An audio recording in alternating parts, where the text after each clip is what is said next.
When it comes to fashion, I think it's pretty commonly agreed upon that a lot of outfits simply look better on taller people, but if you clicked on this video, chances are you're like me and you're on the shorter end of the spectrum. I personally measure in at a staggering 5 feet and 5.8942761 inches, which basically rounds up to 5'6", but point is, I'm short. And because of that, I've had my fair share of struggles when it comes to finding clothes that fit me and suit my body type and my height. But over the years, I've learned a few tricks that have helped improve my style as a shorter guy, and I'm going to share them with you guys in this video. So without further ado, let's get right into the first one, which is going to be low contrast and monochromatic outfits. So a common mistake I see a lot of guys making when they're styling themselves is wearing high contrast and bright colored outfits. There's nothing wrong with incorporating different colors into your outfits, but as a shorter guy, you generally want to avoid this. The reason for this is we want to eliminate as much horizontal separation in our outfits as possible. What I mean is, if you take a look at the outfit I'm wearing on screen, I'm wearing a very brightly colored top and dark colored pants, which are obviously very contrasting from one another. There's a clear separation between my torso and my legs, and as someone like me who has shorter legs, that's generally what we want to avoid because it makes you look kind of short and stubby. If you look at this outfit on the other hand, it's an all black monochromatic fit, and it's a lot harder to tell where the separation is between my torso and my legs, which sort of gives off the illusion that I'm taller than I actually am. Monochromatic outfits are ideal, and all black is my go-to just because black is sort of a slimming color and it makes you look thinner and taller than you actually are. But if you wanted to incorporate a little more color into your outfits, the general rule of thumb is to just avoid high contrast. So as you can see here, we got a bit of a black and gray going on, or even a white and cream. Feel free to experiment with different colors and find what suits you best, but in general, like I said, just try and avoid wearing pieces that contrast each other too much. So the next thing you can do to improve your style as a shorter guy is invest in tailoring. For the longest time, I could never find clothes that fit me, especially pants, and I would always complain like, oh, these companies don't cater towards shorter guys and they never make clothes that suit me right, but that was all before I discovered this magical thing called tailoring. Tailoring is one of the easiest ways to get clothes that fit you right and suit your body type. I know a lot of people are hesitant to get their clothes tailored because they're worried that their clothes will be ruined or it still won't fit right, or they're just straight up lazy, but you gotta remember that most tailors know what they're doing. It's worth it to invest in a good tailor because they're professionals in their field and they understand proportions and body type, and they'll alter your clothes to make sure that they suit you 10 times better. And I know what you're thinking, well Cal, tailoring is expensive and I can't afford to alter every single piece of clothing I buy. And I agree, tailoring can be expensive at times, but I'd rather spend that extra money to get my clothes tailored than to continue spending money on clothes that simply do not fit me. When it comes to altering pants, the #1 go-to place is Uniqlo. Now this is going to be limited to pants that you buy from Uniqlo, but that's not a big deal considering they have great pants anyways. When you go to a Uniqlo store, you can try on some pants, and if you want to get them hemmed, you can let the workers know. They'll help you with the length, and it's literally free if your pants cost more than $20. If your pants cost less than $20, it'll be $5 to get them altered, which is still really inexpensive in my opinion.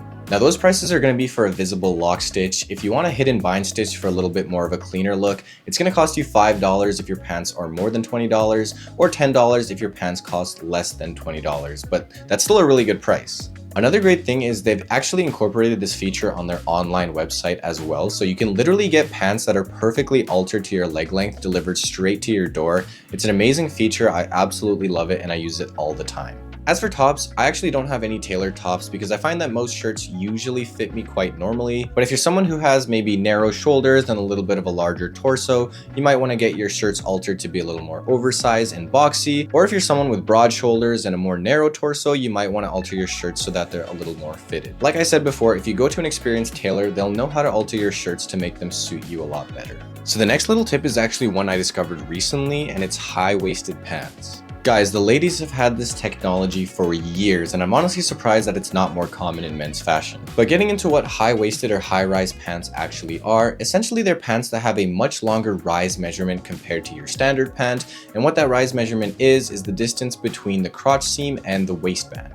So to illustrate what I'm talking about, if you guys look at these baggy parachute pants that I'm wearing on screen, I have the waistband set at my waistline where it would be on any other pant, and as you can see, my legs look short because, well, they are. But these pants are actually high-waisted, so there's a lot more distance between the crotch seam and the waistband. So if I now pull this waistband up so that it sits a little higher on my body, it gives off the illusion that my legs are longer than they actually are. And that's the basic idea of wearing high-waisted pants. The main problem with this is high-rise or high-waisted pants are not commonly made for men. With enough searching, you should be able to find some stores that sell high-waisted pants for men, but another thing I can recommend is shopping in the women's section. You do have to be a little bit careful with this because women's clothing is designed differently from men's clothing to suit different body types and things like that, so I'd recommend trying things on beforehand. But overall, having a few high-waisted pants in your wardrobe is a great way to improve your style as a shorter guy. Now the next little tip is actually something you want to avoid, which is wearing high-top sneakers or high-cut shoes in general. Now generally as a shorter guy, you want to avoid wearing anything that cuts off the length of your leg or makes your legs look shorter than they actually are, and that's exactly what high-top sneakers do. I don't personally own any high-top sneakers for that exact reason, but I'll put some examples on screen here just to illustrate why high-top sneakers are not the best style choice for shorter guys. You want to wear low-cut sneakers or shoes that don't cut off any length of your leg just to sort of avoid that stubby look.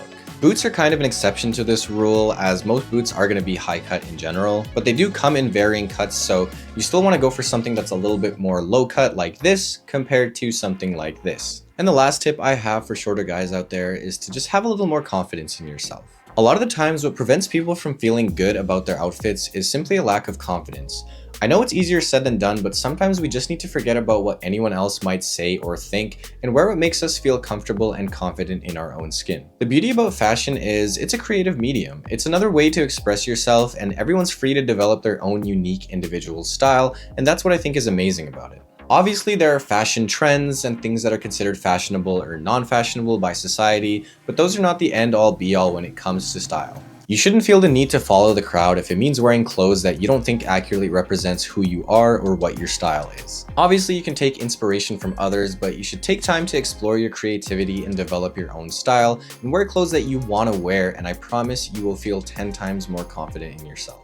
Now that last tip is not exclusive to short guys whatsoever, so if you're not a shorter guy and you're still watching this video at this point, hopefully that's something you can take away as well. But that's pretty much going to be it for this video. You guys seem to really like the last video I did that was fashion related, so hopefully you found this one helpful too. If you guys want to see more fashion videos, let me know down in the comments below because I actually really enjoy making these. If you enjoyed the video, I would really appreciate it if you dropped a like and subscribe to the channel if you're not already. Thank you so much for watching till the end, and I'll catch you guys in the next one. Peace.